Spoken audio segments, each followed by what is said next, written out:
There we go. Welcome. Indeed. We have a phenomenal episode today.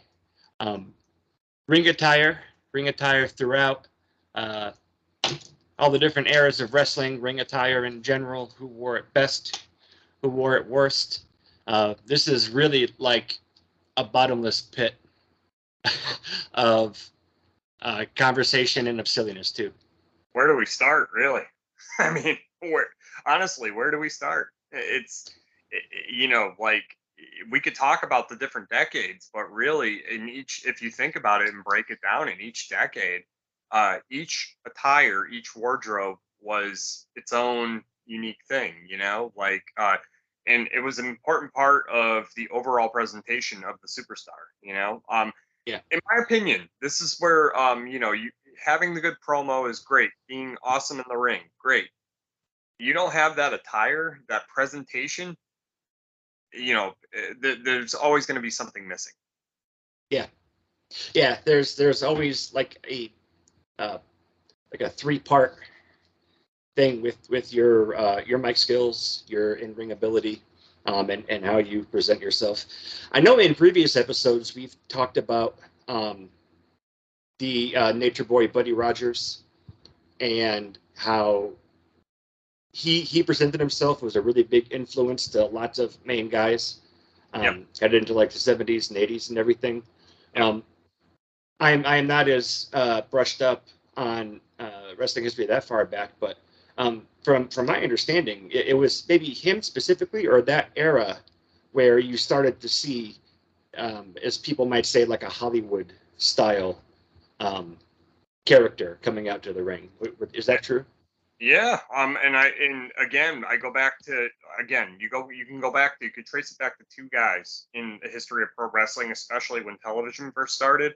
It's Nature Boy Buddy Rogers, Gorgeous George. You can always go back to those two, no matter what, as a point of reference. And actually, more Gorgeous George stylistically than Buddy Rogers. Buddy Rogers had a style to him, and he did wear once in a while the nice attire, but it was more Gorgeous George that had the entire presentation part of pro wrestling down, because he had the full robes, he had the bobby pins, which were Georgie pins. He had the orchids because he was the human orchid, so like the little lays, kind of reminiscent to what you see with Roman Reigns wearing today with the big lay. You know what I mean? Like he's got the big, which presentation wise, I love Roman's look now.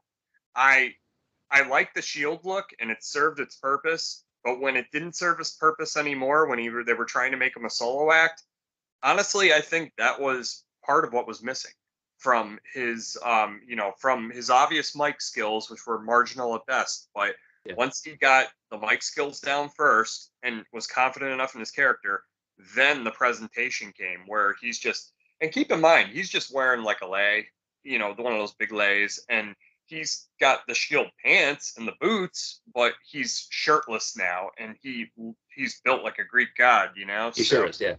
Yeah, so between all that and then the hair and the look, it's just the presentation is completely down with him now. And the like I said, the flower thing, I mean, you can go back, it's Gorgeous George is that point of reference, and George actually used to throw them out to the crowd, as well as the bobby pins, which he called Georgie pins. He used to That's clever. toss them out to the crowd. So yeah, I would have to say, honestly, more so than Buddy Rogers. Buddy definitely had his influence. His influence was more like how to carry yourself like a champion and to act and to represent yourself as a champion, whereas George was more of a gimmick presentation. So yeah. And so Buddy Rogers would be, keeping up kayfabe everywhere. How like the $1 Million Man, Ted DiBiase, got to live that lifestyle on Vince's dime. Yeah, and be equipped with a manservant at all times and $5,000 cash at all times, flew first class at all times, had limos waiting for him at all times, stayed at 5-star hotels at all times. Yeah. My lord. And then when he wasn't doing that, he was frequent friends with Andre the Giant. So, and of course, whenever Andre went out, nobody paid except Andre. and Andre would be offended if you didn't take a drink from him or Yeah. take a meal from him, on his dime. So, because Andre had that champion mentality, like the guy who makes the most money in the territory basically buys for everyone in the bar. Flair has done that for a number of years. Not sure if he does that now, but I know, and Flair's more famous for it. They call it Nation, basically. Nation. Nation, yeah, where basically you're acting a fool. It's basically like how the rappers just throw the money around, kind of like here it is, like that presentation today is that could be contributed to, and it's almost fact that Ric Flair is the influence, just Yeah. throwing around money and spending it like you don't give a crap, basically. So Lazy Red. yeah, living large. So and yeah, he did that for a number of years. Andre did it too. He was always, like I said, he always bought for everyone when he was out as well. So, but Yeah. getting back, And or reeling it back, yeah. You can again, Buddy Rogers, Gorgeous George. You can go back to those two, and literally as a point of reference for everybody. And yeah, because going, the majority of guys there just had their trunks, a boot, maybe, or boots, maybe a towel, and that was really it. It was an entirely different business back then. Yeah, I mean, and you got to think too. I mean, they've always had in the business, they've always had cowboys or cowboy characters, right? They've had Indian characters over the years as well. They've also had, uh, sorry, correct me if I'm wrong. They've always had hillbilly characters too. Oh yeah, So Uncle Elmer. yeah, and it seems every decade they go back to that too. Where somebody's a cowboy, somebody's playing off their Native American heritage, and or somebody's playing off being a hillbilly. You know what I mean? Um, Yeah, a good modern day example of the hillbilly image is the Briscoe brothers, actually, of Ring of Honor fame. They are like they basically look like what a backwoods hillbilly would look like in your mind. You know what I mean? Even though yeah, they're from Baltimore, but still it's that's the image they're portraying. yeah. Well, and even when guys would make it, really big, where they come from, might be a little kayfabed as well. So it'll go more with their character or their presentation. I know where you're going with this. I'm thinking the parts unknown route. I was going to get there. Um, but I mean, going, kind of jumping into the golden era, the Hogan era. And again, this is something we've talked about quite a bit in our past episodes. That Yep. Uh, the rock and wrestling stuff, Vince's big push for Hollywood for being outrageousness is where I think the drive into business kind of started to push it through into the next era, whether people wanted it to or not. Um, when like right about in the 90s, like I'm trying to think of, so you have like Kamala. He was found, he was, I believe, the bodyguard for the Ugandan president, by somebody who was touring, I mean, in kayfabe. But, then you have like the big boss man who was an actual corrections officer. Yep. And so you kind of, this is kind of like the first run of trade job characters, right? Yeah. Like around this time, like Yeah. before the new generation. Yep. You're talking, yeah, and if you're talking in the 80s, yes, there were occupational gimmicks, but it was a playoff of what they did naturally. You know what I mean? Like Paul Bear is another good example, because he was a licensed mortician by trade. So, why not make him a mortician? And Yeah, for the Undertaker, right? So I don't believe One Man Gang was really in a motorcycle gang, but he made everyone believe he was. he So looked the part. he did, yes, and that was so important. The presentation of that. There have been biker gimmicks before. We mentioned on previous episodes. Don Fargo was part of a Hell's Angels type gimmick. Uh, Yeah, in the 70s, I do believe it was. Yeah, it was 60s, 70s time period, but he was doing basically what it was a Hell's Angels gimmick. yeah. But yeah, that had been around, and yeah, the 80s. You know, it started the occupational thing started there. And a lot of the gimmicks were very over the top and ridiculous, but they weren't ridiculous to the point of you didn't believe in this person. You know, Yeah. like it was like you know, like Junkyard Dog came out with a chain and barked, and you know, basically that should never be taken seriously in any context, right? Yeah. Because Junkyard Dog is a large black man wearing a freaking chain barking. You know what I mean? Like that don't play anywhere, but he made it work because he was so badass and so believable, you know. And that And you really didn't want to find people out in the crowd who would really try to challenge that either. no, no. Um, Especially when JYD was younger and skinnier. Yeah. Before he started gaining the weight in WWF. Yeah. He was a bad dude. So Absolutely. Um, you know that goes to what we're saying. Bad News Brown, right? Marketed as this mean badass guy, but he wasn't really taken seriously by anybody, myself included, because the presentation was not there. You know what I mean? Like yeah, he was a badass dude, but he lost all the time. So how badass was he really? And he looked very plain, you know? he did. I thought he always came across, pretty tough sounding in his promos. Um, but yeah, I can't really think of anything that would have given him that boost in Yeah, his career to be elevated to the level of, well, I mean, his feud with Piper was um, pretty intense, but I don't know. Yeah, the Ghetto Blaster. I mean, a very awesome name for his finishing move, but yeah. I mean, basically, it's an insiguri kick is what it is, basically. Except yeah, unlike Owen Hart's, where you hold the foot, it's more done traditional style. You know, almost Antonio Inoki style. yeah, yeah, like a wheel kick kind of. Yep, yep. So Well, in taking a look at what was going on in this era of wrestling, it's always easier for people to take some aspect of their personality, crank that up to 11. That way they feel comfortable doing it.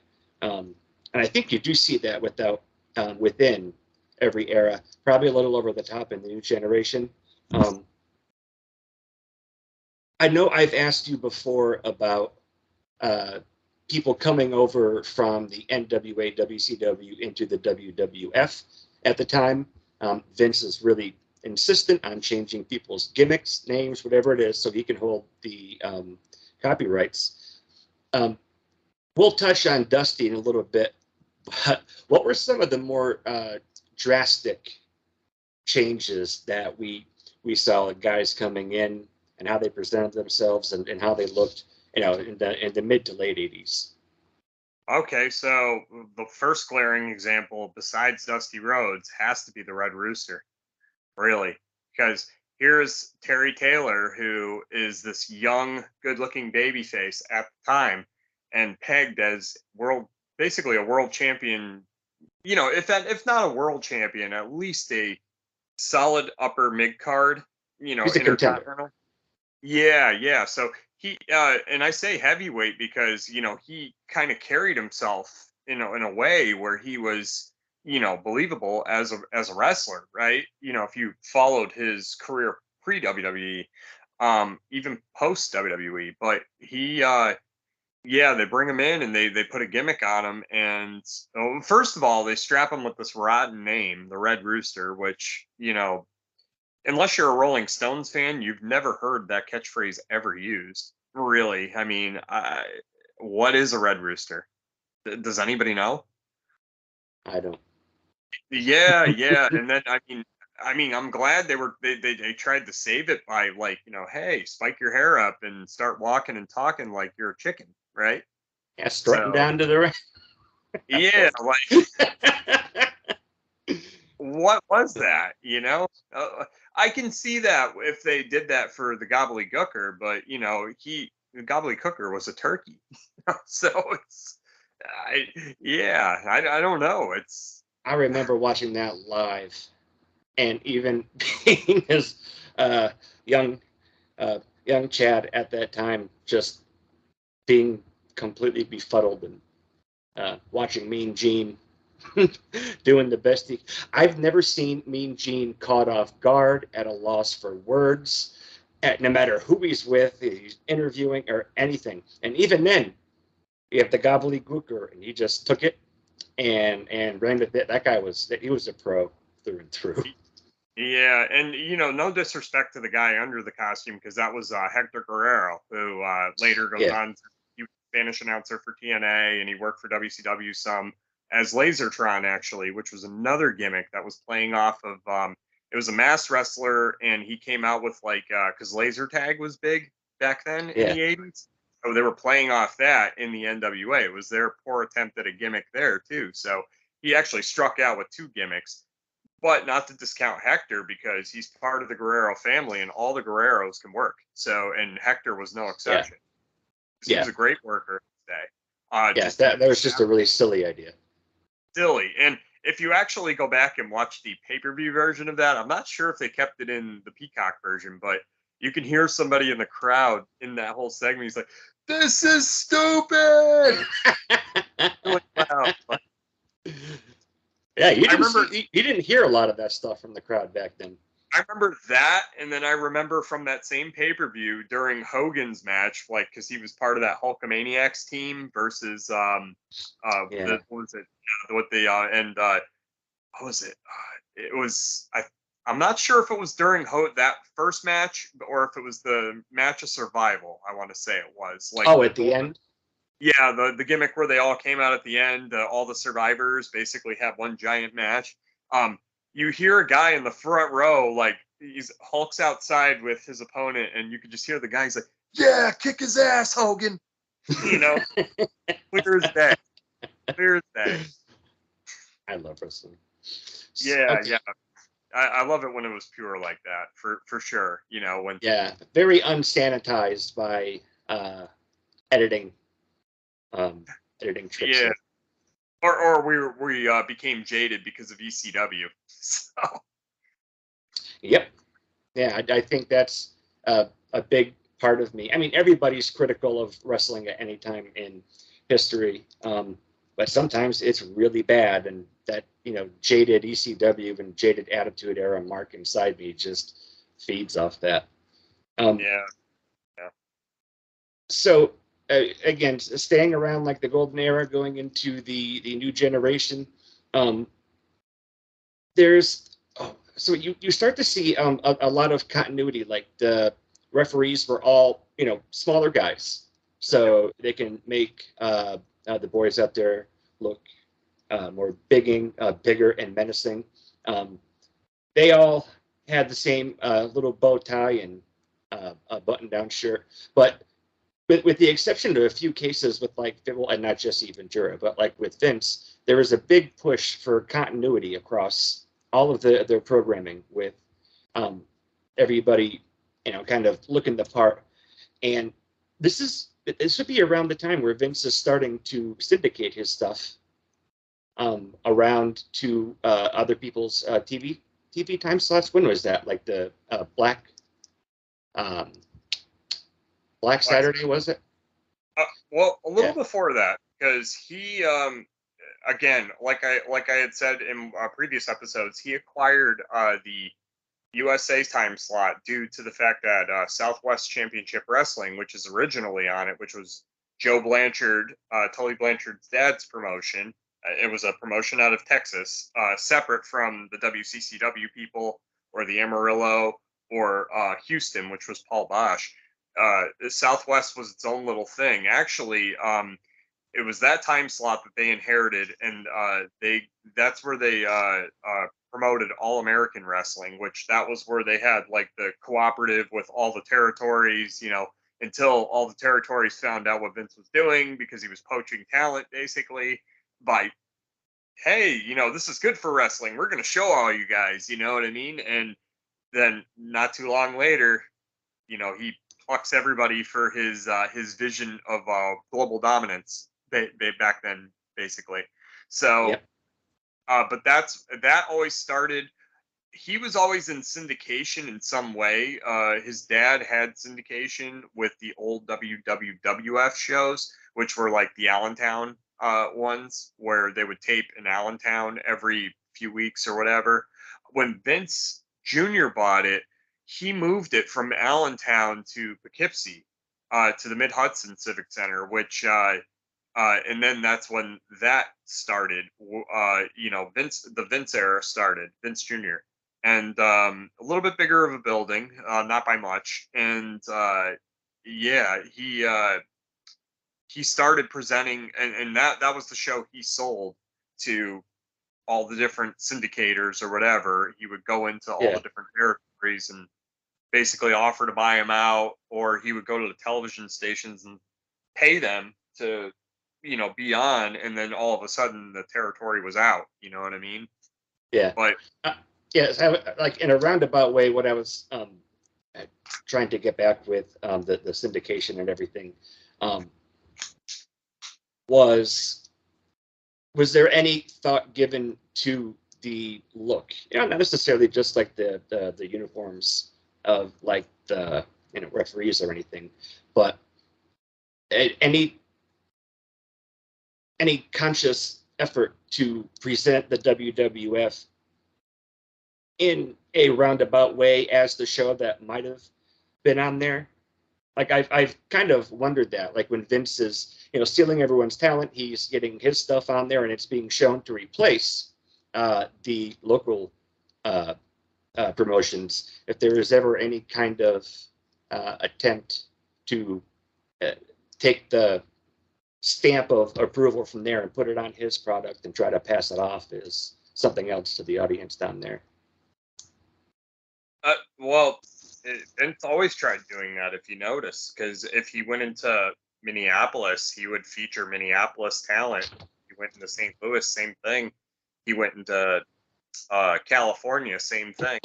So he was always doing that in a presentation kind of way. You know what I mean? Or God forbid if they syndicated down in Oklahoma or Texas, of course they would feature the Junkyard Dog because he was their biggest gate attraction down there, a couple of years or a year prior. So, yeah. But getting back to Vince's show, I think where the key is, and to this day it still rings true, is the presentation. Meaning, like Vince always put his money in production. If you noticed, he always put his money in the grabbing producers and just upping his production over the years. Because you go back and you watch WrestleMania 1 and you watch WrestleMania today, it's night. You couldn't be more night and day. But back then, that WrestleMania 1 looked better than anybody. You know what I mean? Like, and if you look at it now, it's so rinky dink. But back then, it seemed like a bigger deal because it was all in the presentation. Even going back in the refs, Vince didn't need help with the whole like making his guys look bigger than life with the refs, because you got to think, he was hiring guys that were 6 feet or better, like back then, because he was all about hiring guys that were big. Land of the Giants. Yeah, with a few exceptions here and there, like Dynamite Kid or Scott McGee, for example, but like he had a lot of tall dudes on the roster, so that helped. With you must be this tall to go to the ring. Yeah, even having Mean Gene interviewing everybody, because Mean Gene is an average sized guy interviewing Hulk Hogan, who's 6'7", or interviewing Ultimate Warrior, who's 6'4". Like, so they look giant next to him, basically. And even the referees you mentioned, where they were all matched, all uniformed. But looking even further, the cameramen and the crew people, they all had like the blue, like the jumpsuit suits. Yeah, and they all matched. So presentation in every key aspect when Vince Jr. took over was just as important, and was his secret sauce to the big takeover of not only the United States but the world. And he just kept putting more money into it, upping it. He knew how to do it, or he would hire people who knew how to do it, Yeah.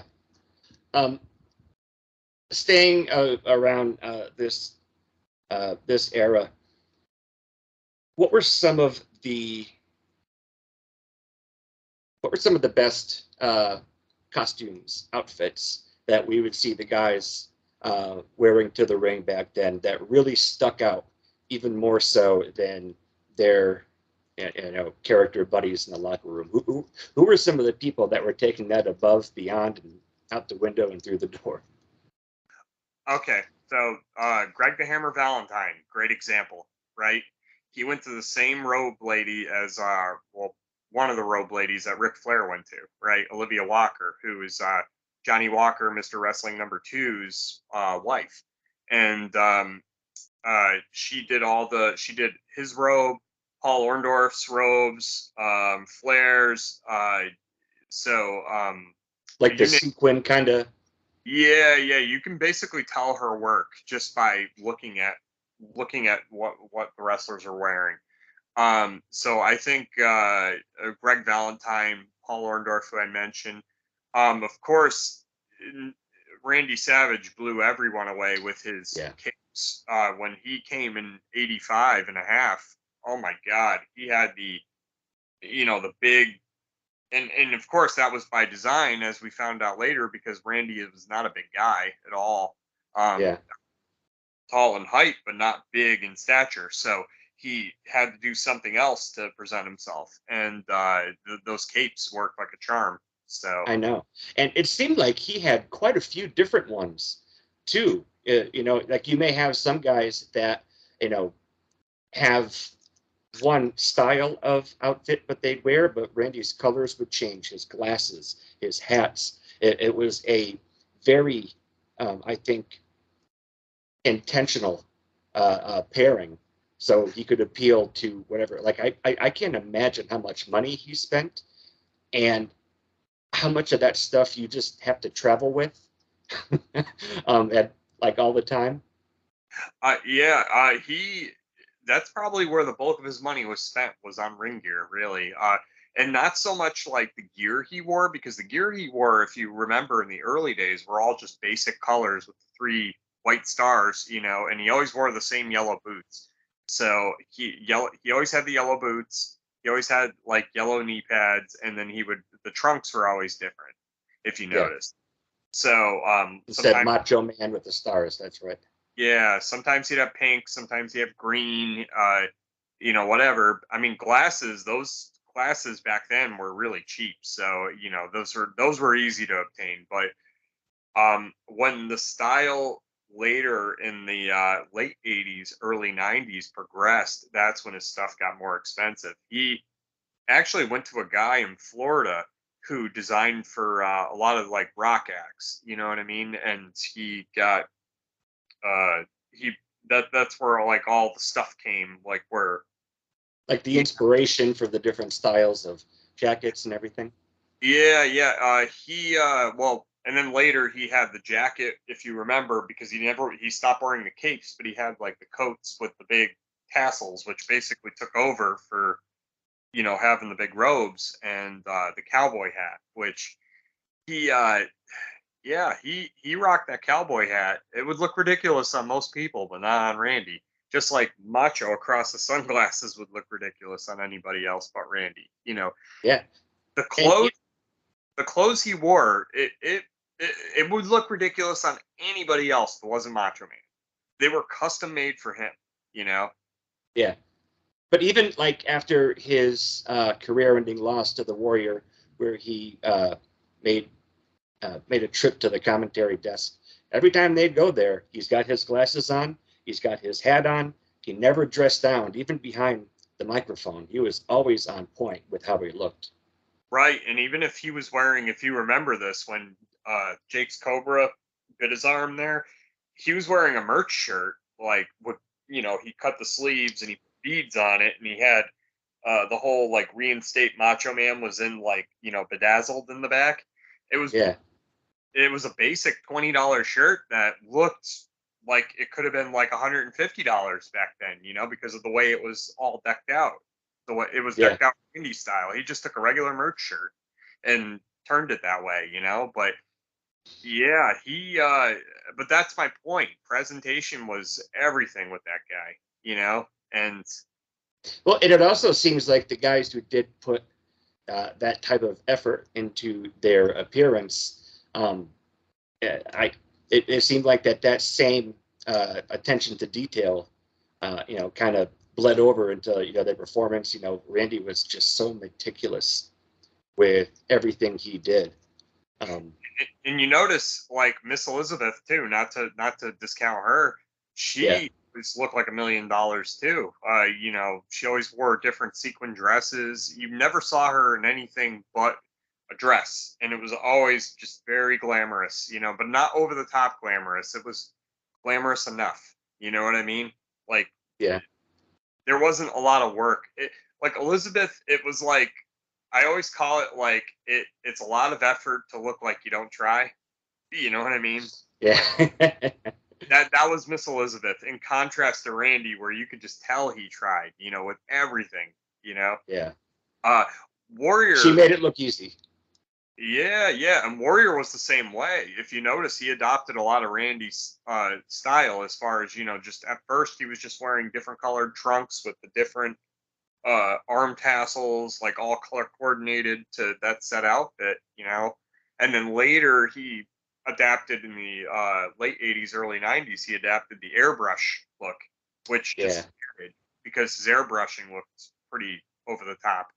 And then he added the jackets to go along with it too. And then Oh later, yeah, the sleeveless dusters. right, and then later it was the singlet when he lost all the weight. So he started wearing a singlet, so which gave him more room to create airbrush wise, which again, like Warrior in a singlet presentation wise, he didn't need a singlet. Even at a smaller weight, he still looked Yeah. bigger than everyone else. Um, Yep. Same with I always thought Sid looked funny in a singlet, you know when he was in WCW, for actually specifically when he was in the Four Horsemen, they were presenting him more wrestler like. So that for some reason they had him in a singlet. I'm like, a guy like that big should never be in a singlet. Yeah. Yeah. I Ever. don't think I can't remember ever seeing him in one back then. And I wasn't as big in WCW back then, but yeah, Yeah, that go back and watch clips. It looks ridiculous on Sid because he's so massive. Picture Brock Lesnar wearing a singlet. Well, actually, yeah, yeah, because he was a collegiate wrestler, right? And that's right. Yeah. yeah, he looked ridiculous back then. So Yeah. Um, were there any instances that you can think of where people would have as much work in presentation as like Warrior or Savage, but it just didn't work. It just didn't catch on. The Boogeyman is one that comes to mind for me. Um, Papa Shango as well, kind of similar characters. And I yep. think that they were just too over the top, and probably the character was a little bit too silly as well.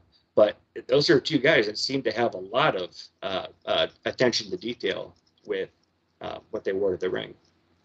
Yeah, yeah, and Boogeyman, I always feel that they dropped the ball with Boogeyman because they could have gone so much more over the top with the merchandise for that guy. Boogeyman clocks, Boogeyman gummy worm, just dispensers.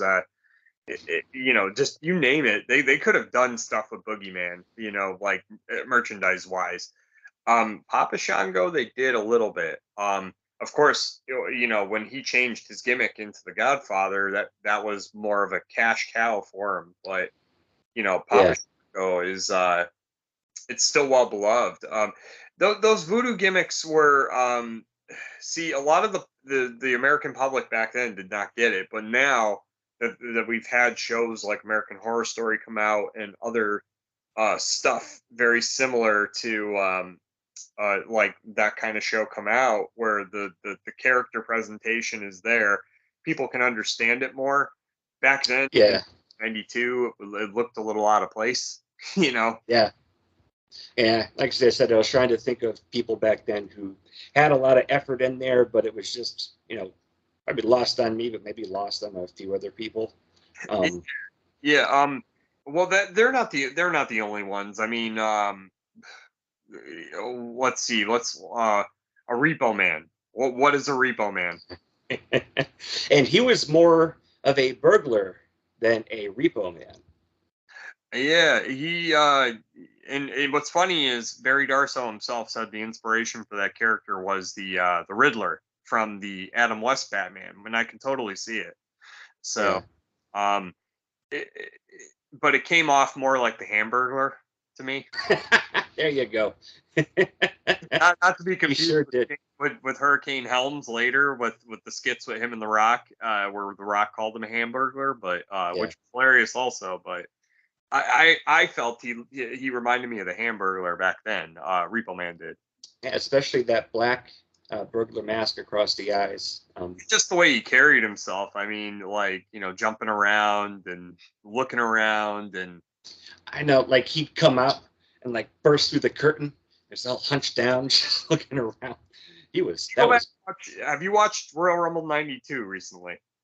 yes. Up in the last 6 months, I have. Yeah. Okay, so remember the part where Repo Man gets eliminated, and when he gets eliminated, he lands on his feet and he starts looking around. So Yeah. go back and watch it; it's hilarious. Yeah. Yeah. I definitely didn't, and like young Chad didn't get probably what a repo man was back then, but it looked great. He was great, and his little vignettes, those were hysterical. Yeah, yeah. Um, Another guy that I can think of is the maybe Honky Tonk Man. to interject, you're talking Yeah, gimmick that kind of missed Skinner, the Alligator Man. yeah, There, I know they have alligator hunters, and now with swamp people being popular, like people know what it is, but back then nobody knew what it was. And unless you were from the Everglades, you didn't, yeah, or you were from the bayous down in New Orleans, nobody knows what that is. So yeah. Yeah, I imagine that gimmick was lost on quite a few people from the Connecticut, New York promotion. yeah, okay. So you mentioned, sorry to interject. You mentioned Honky Tonk Man, right? Mhm. Are you Yeah. talking he's the one that hit, or he's the one that missed? Oh, no, I thought he hit. He thought he hit. Yeah, me too. It's that he's probably, I would say, honestly, he's probably the best Elvis impersonator, and not being biased because he's in pro wrestling, but the fact that he can do the gimmick, he could do the gimmick almost better than anybody else. Yeah, He's, it just seemed so natural for him. yeah, like Even in like, I'm sorry, go ahead. we're badly talking, but we're both getting excited about talking about Honky Tonk Man, so I understand it completely because we both love that character. Um, Yeah, actually, he's one of the first bad guys I really liked, and because I thought he was entertaining. So yeah, I was kind of the same way. yeah, but I always liked his presentation. Of course, putting Jimmy Hart with him was perfect because everyone knows of Jimmy's musical background. So, Yeah, and calling Jimmy the Colonel, which Elvis had the Colonel, Tom Parker and his clique, his Memphis Mafia. So his entourage. yeah, they legit called it the Memphis Mafia. So Speaking of Jimmy Hart, yep, there's another guy that I mean his megaphones were airbrushed, and whoever he was coming out to the ring with, all of his outfits, mostly airbrushed, were tailor suited to what his wrestlers were wearing. There's another guy that I imagine had so much stuff to drag around with him while traveling from show to show back then. yeah, He looked, again, he made it so many different people, and every person he came out with, he had a suit themed with the guys that he was managing at the time. yeah. Yeah, or he would later when he got really lazy, he would just wear like piano key pants and then just change the jacket. So, and what which lazy on Jimmy Hart is not much, like Yeah, just, for me it's toning it down just a little bit. But with Jimmy, and Jimmy learned real early. He had said in many interviews because he traveled with the Dick Clark Caravan of Stars when he was in the Gentrys, like that tour, and Dick Clark gave him that piece of advice was, you know, you don't want to look like somebody in the crowd. You want to look and present yourself like you're somebody, you know. And he took that. It seemed like he took it to heart because Jimmy, if you look at him when he started in WWF, he looked just very generic. Like, you know, he didn't even have the megaphone yet. And then when he got that megaphone, that was part of it. And then he started wearing just a little bit of hearts, you know, because he's Jimmy Hart. And then all of a sudden, it just kept embellishing itself to where it became by the early 90s he had, you know, a jacket made for Earthquake, he had a outfit made for Dino Bravo. Actually, he would wear the same outfit for Bravo as he would for the Rougeos because they were both French Canadian gimmicks, right? Yeah, yeah, and you know they were blue with a fleur de lis and everything. So Yeah, and he had one for the Mountie. He wore like his own little Mountie suit, which was cool looking. He had Nasty Boys was a good one. Actually, that was my favorite one. The paint splatters, you yeah, know. He had both guys on the back with all their catchphrases, which that was a sick coat. yeah, And underrated WCW. When he went to WCW, he had Giant. He had for Big Show. He had a really nice one with Big Show on the back with long hair, and it's a Giant real big. He had one for Kevin Sullivan, Taskmaster one, which I really liked, and the airbrushing on the back of that. I've actually seen that one in person, and the airbrushing on that was fantastic, very yeah, deep. So yeah. Hogan, even like when he was managing Hogan, he had some great looking stuff for when he managed Hogan. You know, with his face airbrushed and stuff. Well, and I think because of all that work he put in, you know, to his outfits, to his presentation, um, he was able to float around to a lot of, you know, very different wrestlers, a lot of very different gimmicks, and still make himself uh, relevant to there.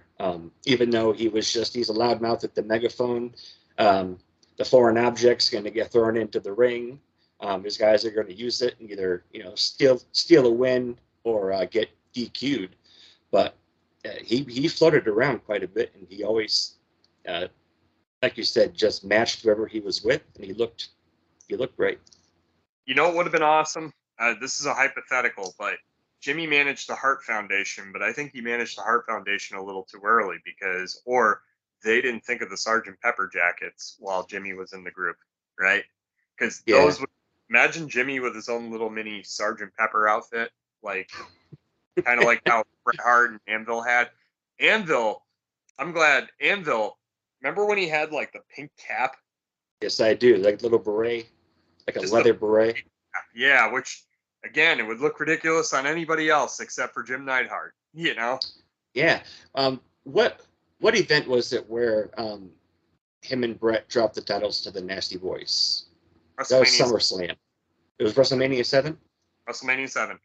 Yeah, that was one of my all-time favorite outfits for Brett. And Anvil looked the part as well. And just like that pink beret and like that big goatee, he looked badass. Yeah, and you know, you would think a badass looking dude with red hair and a red goatee would not look. A pink beret would look pretty out of place, but not on Anvil. It was done correctly. Yeah, But and even for the gimmick of the Hart Foundation, that was pretty styling with those jackets with the shoulder pads, and had little chains and everything hanging off. yeah, and we're going to talk about this when we dive into Bret Hart in the subsequent episodes coming up. But man, you know, Bret, he kept it pretty. You know, his outfit was the same basic outfit design, except he would change the presentation of each outfit, like each time. You know, Yeah, and for like all the different stages of his career. right, and he was another guy who just put a lot of it was more subtle, but he always had like a pretty sharp jacket.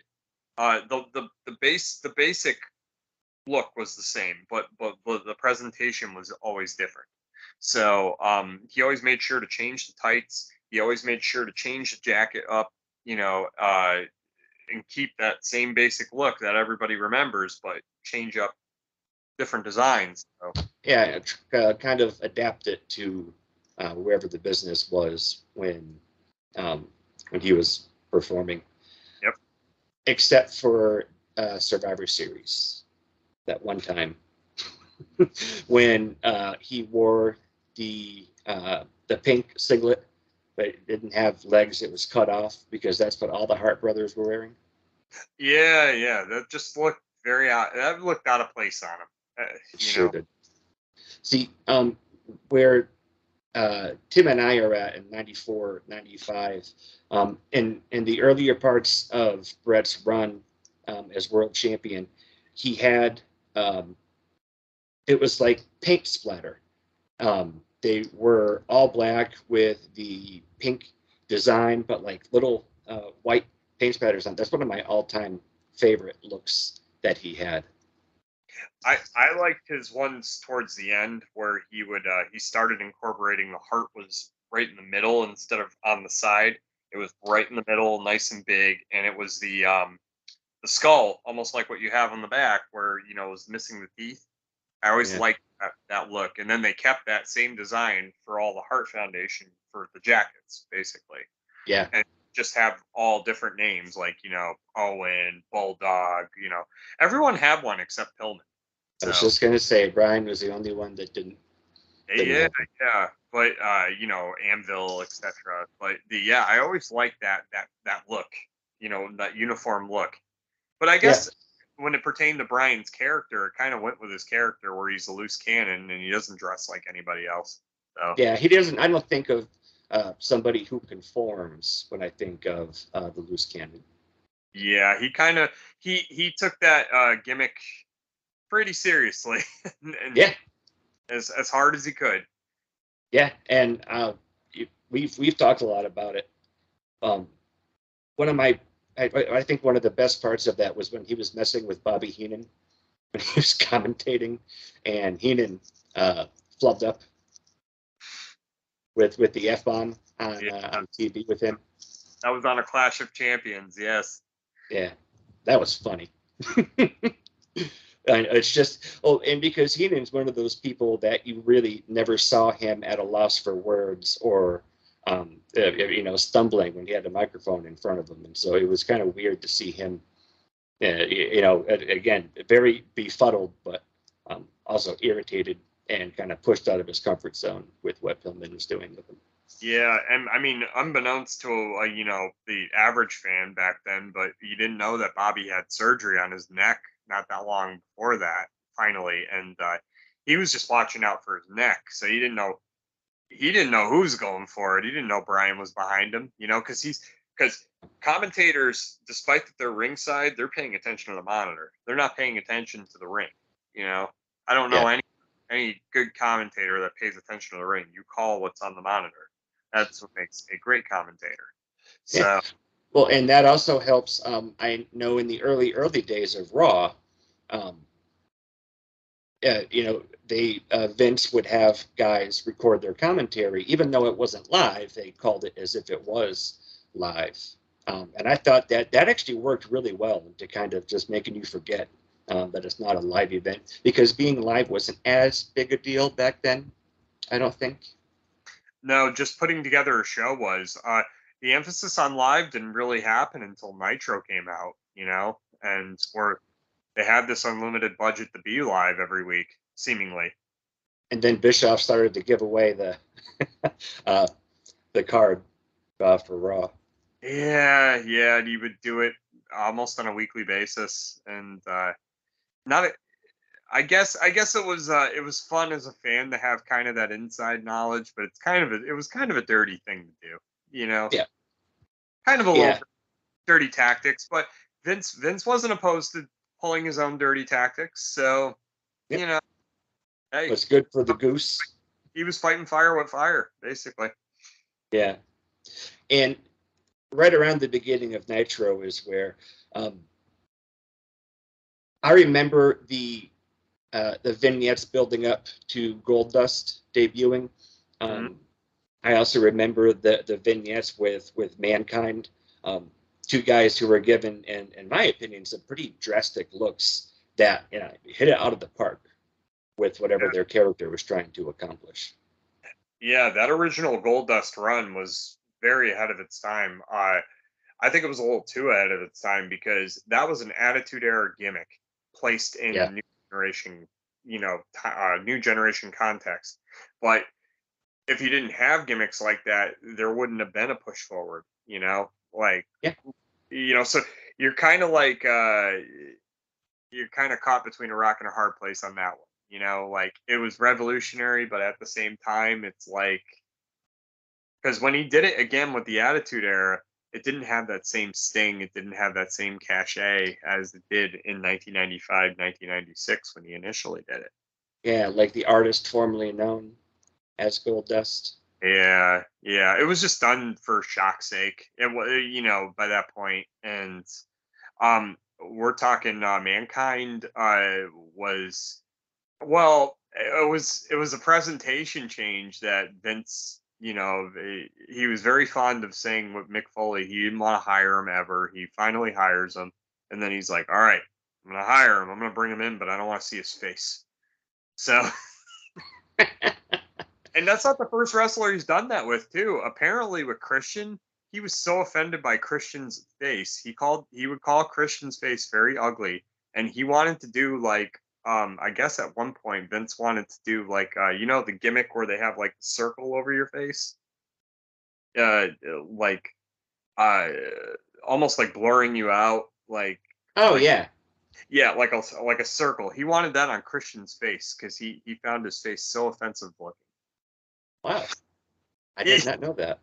I'm like, well, Christian's not the ugliest guy in the world, but he's. Yeah, I mean, That yeah, seems a little extreme on Vince's a part, I little think. bit. Yeah, Vince really had a problem with Christian's face, so but he wanted to make him like put a dot on his face. So basically, every time Christian talked, it was like this.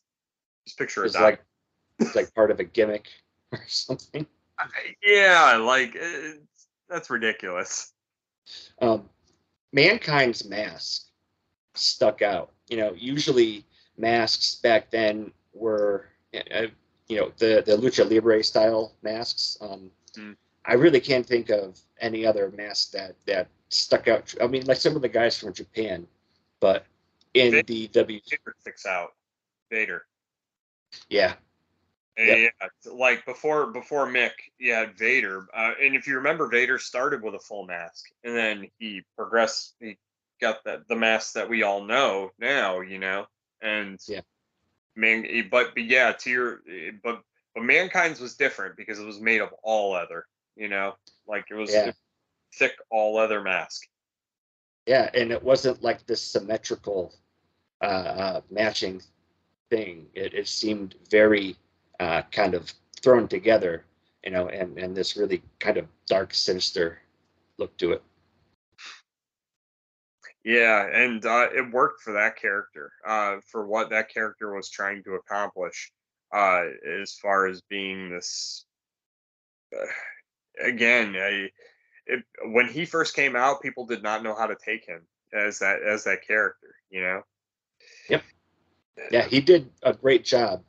I mean, all of his different character iterations. Like Dude Love would come later on, um, and even though he did wrestle there, that was kind of more fun, I imagine. Whereas Cactus Jack and Mankind were trying to communicate a very intense type of, Cactus Jack Manson.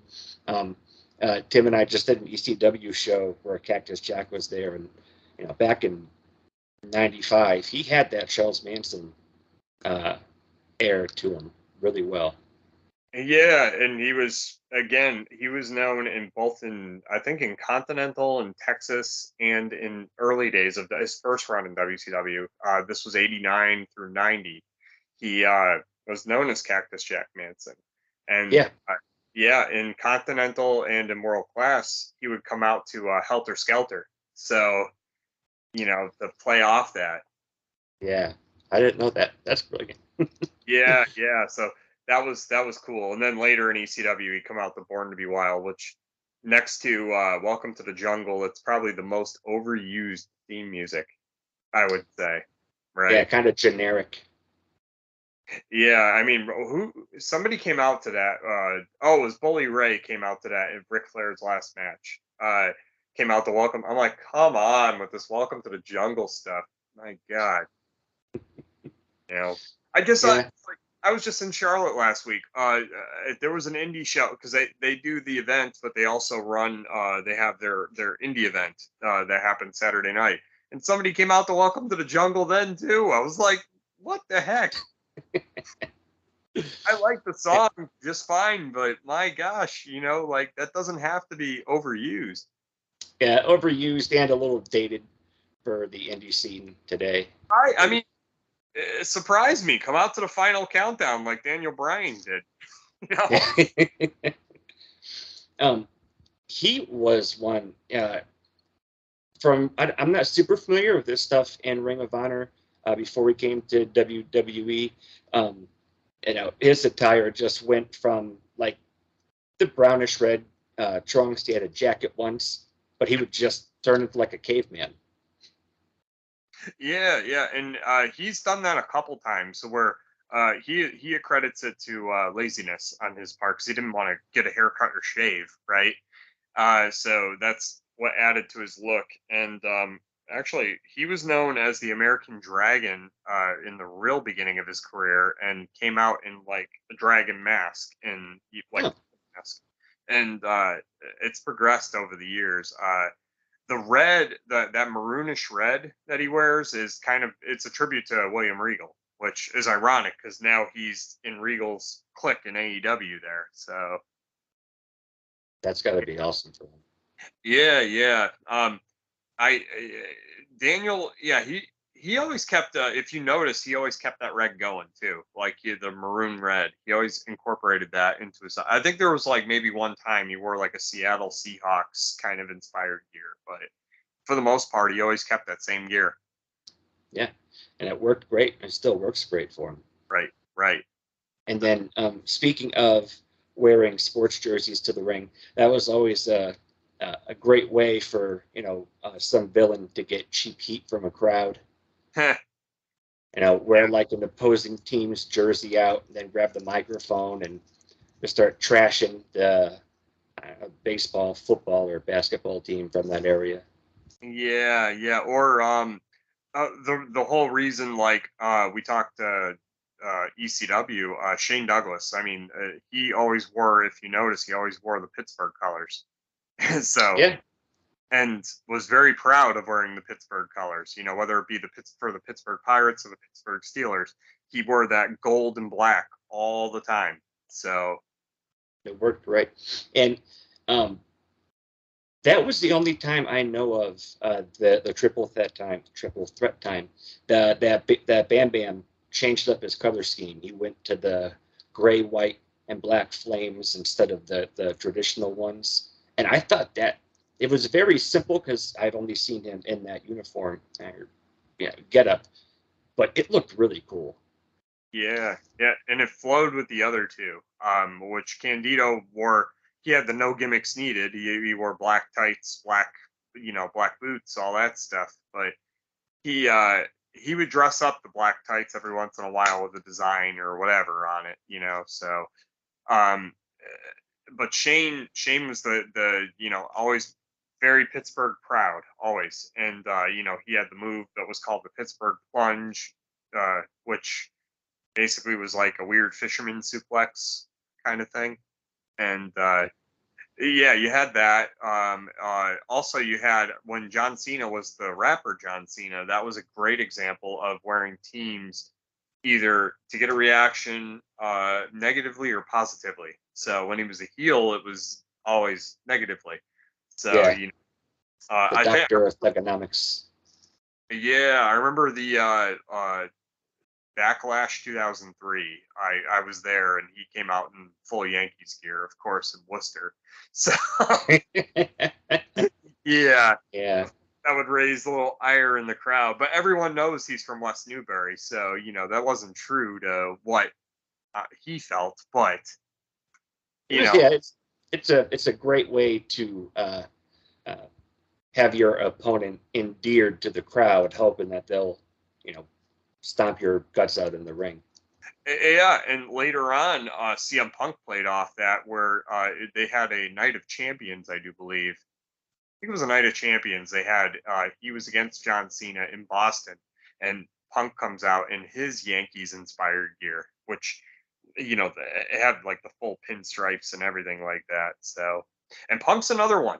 You think Chicago all the time when you think CM Punk because he's always wearing the Chicago colors. Yeah, 9 out of 10. that's Unless he's true. wearing like something special, like a Bret Hart inspired gear or Macho Man inspired gear, or as I just said, the Yankees inspired gear, like stuff that was market specific, he would or tribute specific he would wear, but typically it would be the Chicago flag on everything. Yeah. So All right. Who are some of your what are some of your uh, favorite costumes or guys that had just the perfect look for the time or their character from any era? any era that is difficult. But I will have to say, for me, it would have to come down to Savage. Uh, Yeah, because I always felt like Savage just always changed. He always upped his presentation with every appearance. He might have worn the same thing twice, but he always presented himself just a little bit differently. You know, yeah, um, I always liked Hogan a lot because Hogan, yeah, he kept the same basic red and yellow, but he was and we just talked about John Cena when John Cena became more kid friendly. Cena was all about selling the merch shirts because he would always wear a merch shirt, to the ring in a variety of colors and styles. But Hulk would always wear his merch shirt, and that was during a time where Hulk was outselling everybody in merch shirts. So Hulk was yeah, very smart. He would always wear whatever merch shirt was available at the time, and cut Hulk Hogan's style. He looked the same, kind of similar to Bret Hart, where they have the same general look all the time, same general colors, but the shirt would change up, the bandana would change up. In design, so you would be more apt to buy those shirts or those bandanas, because you want to keep up with all the new yeah. design. John Cena the same way. I mean, he had the wristbands, the shirts, he had the hats. He was The John Cena starter kit. yeah. He had it. Uh, the other guy I like as a presentation was and also in the same vein as Hogan was Steve Austin. I liked his presentation of Stone Cold a lot with the vests. Because the vests always had the same general look, but they had like one would say BMF on it, one would say Don't 360 trust anybody. DTA, yeah. So, and he would have like a playoff of a design on the back, where whether it was the skull, whether it was a rattlesnake on the back or something, and it was all done in that. It was a leather vest with like kind of like a metal kind of attachments there. So Yeah, some kind of silver stenciling or yeah. Well, it wasn't. It was real metal on the back. Yeah. So I didn't know that. yeah. And um, I know when there was one instance I saw it on a YouTube video that like um, his luggage or his gear got lost, and it was for WrestleMania, and so he came out just wearing a shirt from the merchandise stands, and that's another thing that's happened quite a few times, somewhat famously, I think, where wrestler has their stuff either stolen or the airline loses their stuff. In more recent times, a couple of championship belts have been misplaced. Jericho with the AEW championship. Um, who I think it was Rhea Ripley, maybe. Um, she had her title in there, and Yeah. it like got stolen from the gym. Yes, it did. which, again, that gives you two lessons right there where, well, you're talking gear. It's like, well, don't check your gear. You should always carry your gear, like regardless. Um, but what was it? Another good example was Bruno Sammartino. He had his original WWF title got stolen from, I believe, his trunk. And then it was recovered some 50, 60 years later by somebody who had it up in their attic. So that was the one that looked Wow. like the United States.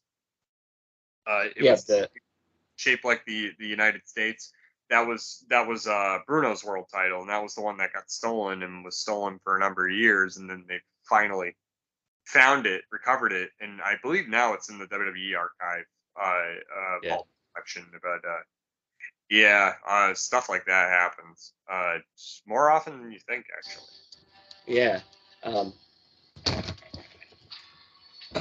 sorry. That's,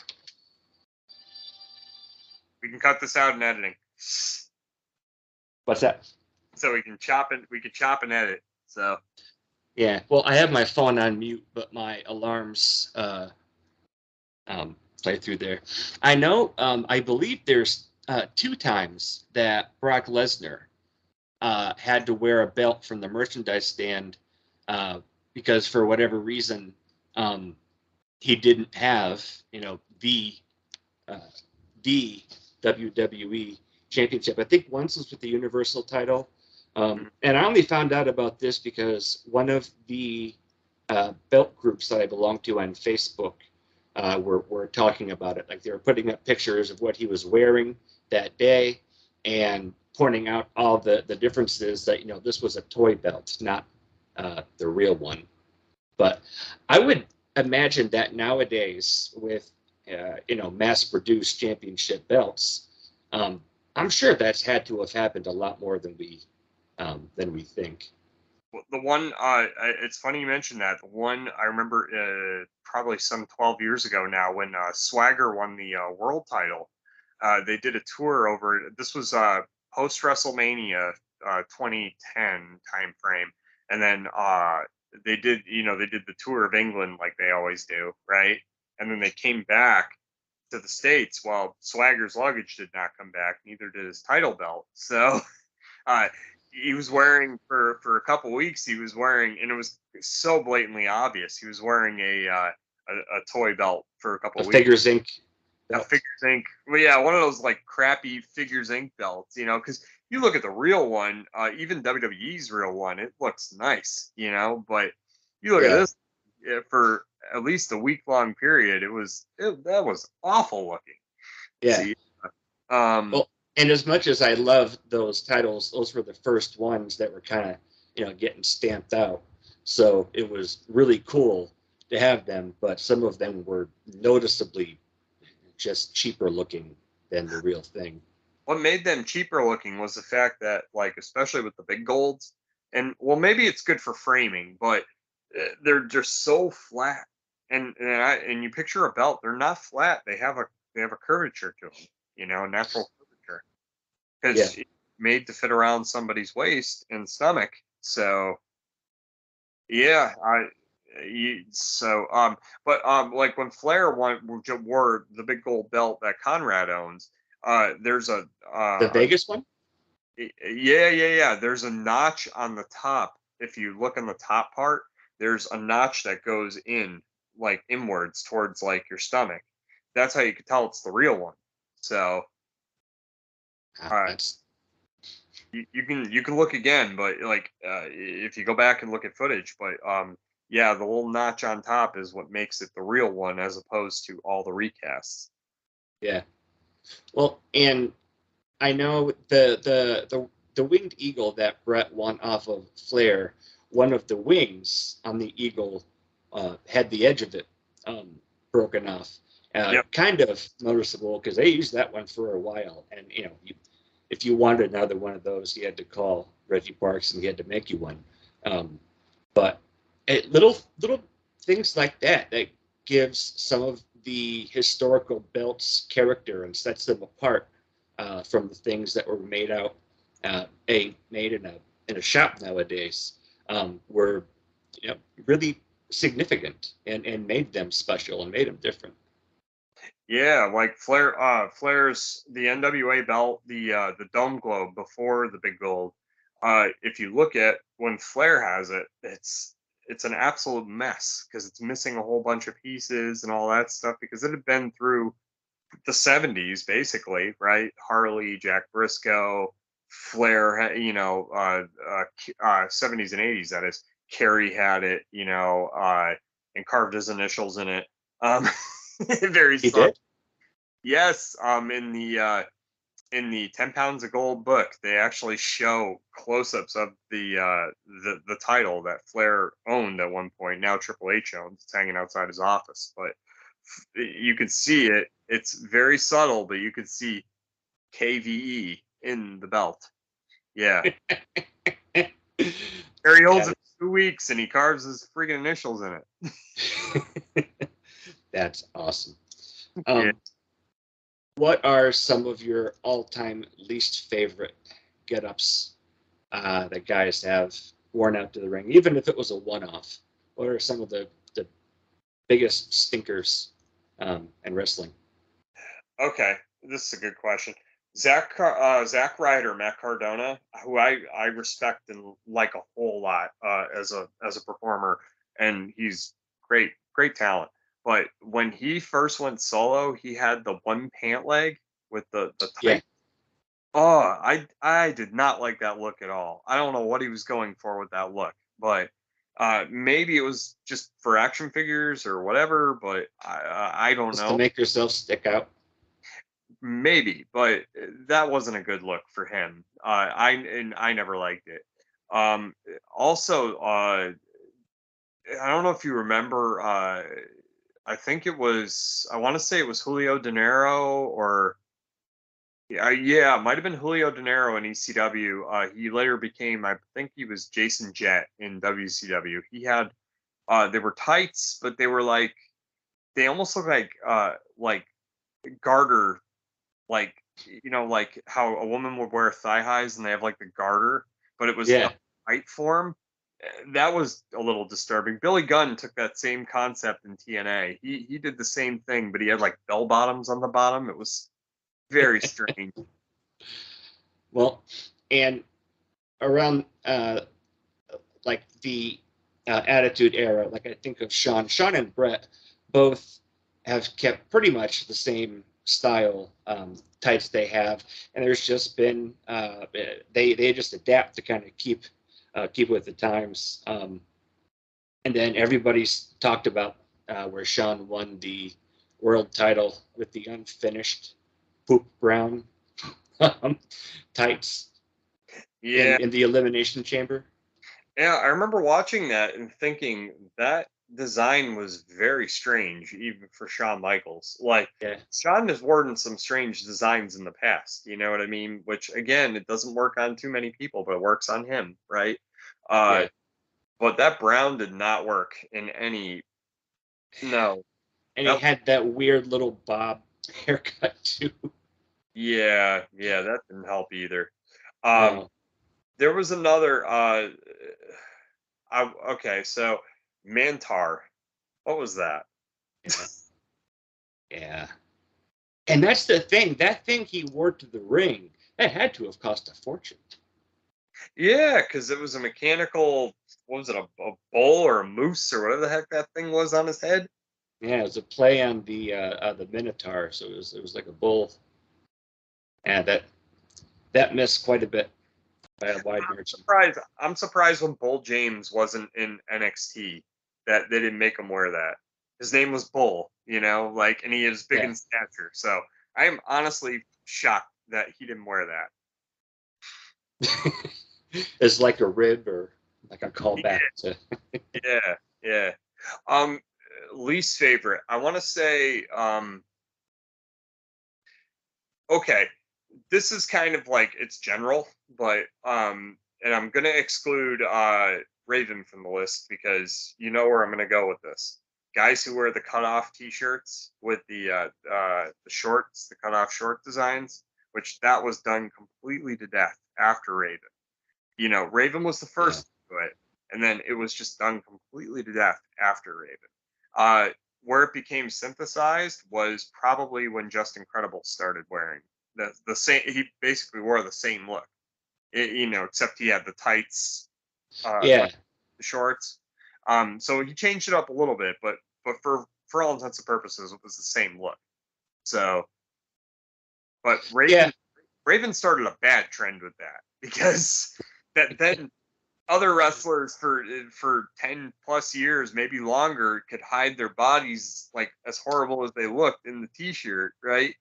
Have the arms, some of them didn't even have arms, and then like wear the cutoff shorts. It was no cutoff shorts. Raven pulled it off because the character he was doing, it worked. It worked 100% great. Well, you also have to look at the time period, what was popular in culture at the time. Right. And because he was the first, I think that's why he gets a pass with me.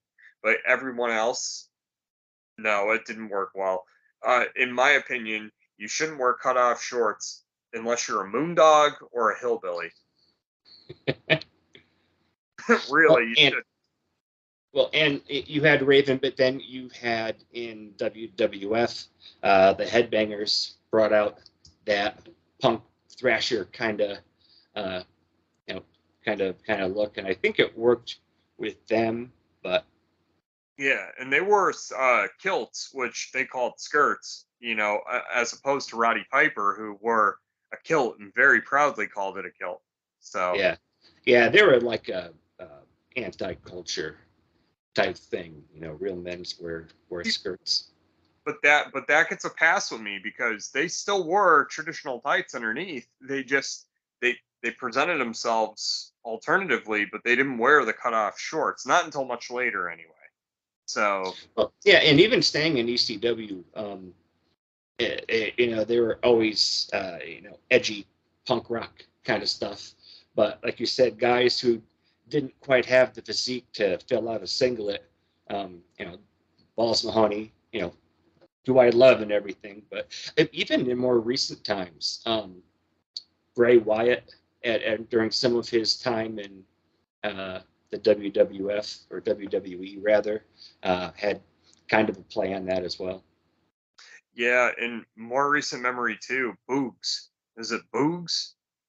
Or is it Madcap Moss? It's one of the two that wears the they almost have like the cut, like their jean shorts, and they have the suspenders or whatever. Like they're wearing that's Madcap. Madcap, okay. So for some reason I confuse the two all the time. I don't know why. They look similar to me. But yeah, the other one's Freddie Mercury. okay. Yeah, yeah, the other one has the mustache. Yes. Yeah.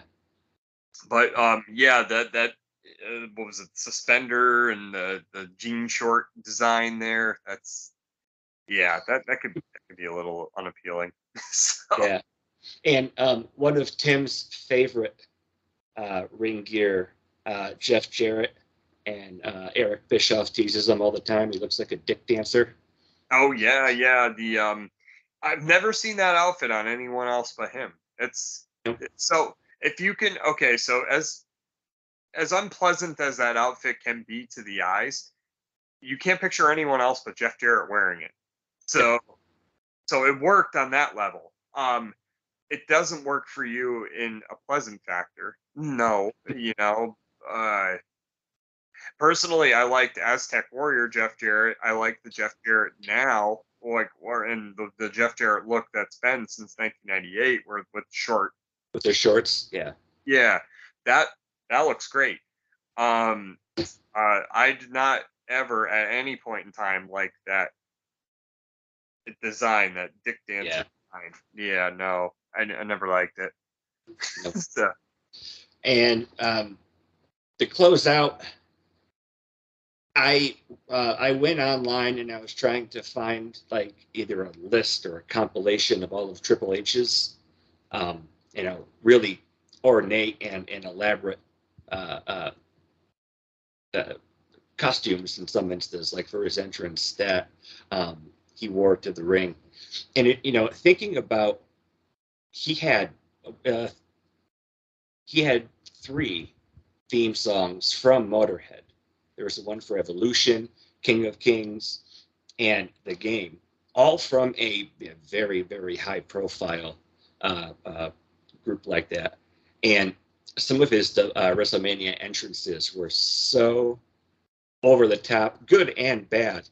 But I think in more recent times, he has to get the award for uh, so many different takes on essentially all the same type of character um, that were memorable for better or worse. Terminator, I thought missed. Is Conan the Barbarian one was kind of cool. Yeah. Yeah, you could tell he's a man who loves his influences. So, which is short and or Mad Max inspired gear. Like that's cool. That actually lends itself to Road Warriors, which they Yeah. were, again, they were Mad Max inspired that look, and they just embellished upon it. And the Warriors, man, with the once they got that football shoulder pad design, that's Yeah. when they became megastars in my mind. So Yeah. Yeah. And no one else, with the exception of, who's that team now? They're like Road Warriors, like PG rated. The Viking Raiders, maybe. I can't remember, but yeah, right before them, the Ascension, which were cheap Road Warrior knockoffs. yeah, that's who I was trying to think of. Um, but yeah, and not. I don't know if there was anybody else tag team or singles wrestler back in the days of the Road Warrior that could have pulled something like that off without looking silly. You Yeah. know, those guys were. Imagine Ultimate Warrior running to the ring with shoulder pads on with spikes. I don't know if that would That have would worked. that would have made that interesting. I'll tell you that. That run, I Yeah. try to touch you then, right? Yeah, all the kids reaching out for a high five, getting their hand impaled, and Yeah, it's, yeah, the Road Warriors were the only ones that could pull that off. in recent times too. Karrion Kross, who just returned on SmackDown, he had demolition inspired gear. Probably what, a year or two ago. Yeah, His roster debut from NXT, and yeah, yeah, that got a lot of backlash, but got a lot of people talking too. So, yeah. All right. Any closing thoughts? mm, ring.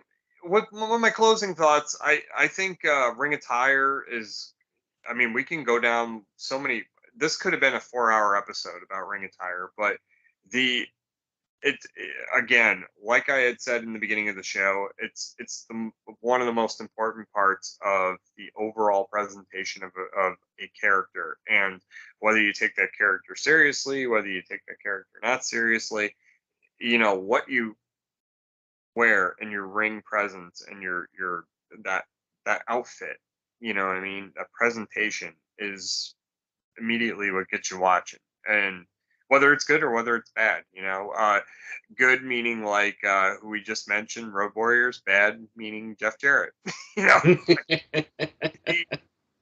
know, he- but you watch with the intent of hey, this is what the person's presenting, and like I'm gonna gauge my own opinion based on this presentation. And then of course you have to hear the person talk, and you have to hear the person work, or hear and see the person wrestle, I should say. So it's not, it's so important. It really is. um I'll interject, another modern example of a great gimmick, and but it doesn't get pulled out very often, is Finn Balor, when he pulls out the demon character.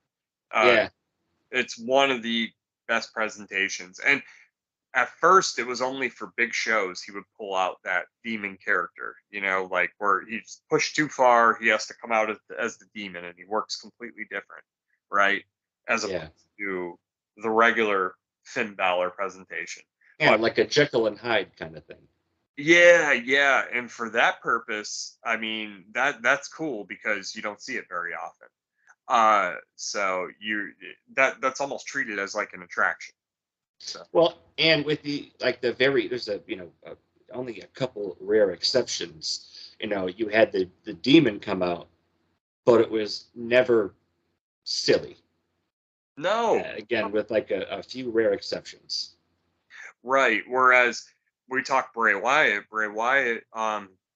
he would do things sometimes that borderline silly, especially in later years. When he was doing the Firefly Funhouse stuff, uh, Yeah, when he was the alter ego, it was a little too over the top. But again, that was popular, and that was what was, it sold merchandise, and people remembered it. So he had to have done something right.